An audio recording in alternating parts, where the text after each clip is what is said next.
Hello guys, একটা দারুণ জিনিস তোমাদেরকে দেখাবো বলে আজকে এই ভিডিওটা করছি। তো আমরা যখন সাউথ ইন্ডিয়ায় গিয়েছিলাম, তো আমরা যখন কন্যাকুমারীতে গেছিলাম, সেখানে বিবেকানন্দ রক যেখানে আছে, তো সেখানে একটা গ্লাস ব্রিজ নতুন তৈরি হচ্ছে।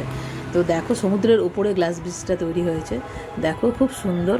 নিচে সমুদ্রের ঢেউ, আমরা তাই ওই ভিডিওটা করছিলাম আর কি। ওখানে নিচে সমুদ্রের ঢেউ আর ওপরে হচ্ছে গ্লাস ব্রিজ। খুব ভালো লাগছিলো দেখতে। দেখো কি সুন্দর সমুদ্রটা, আমরা নানা রকমভাবে চেষ্টা করছিলাম ভিডিওগুলো করার জন্য।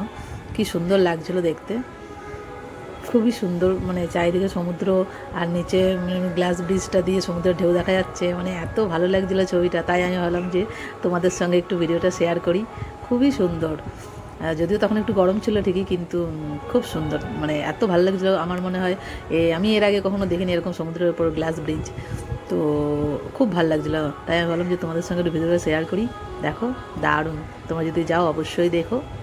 টাটা।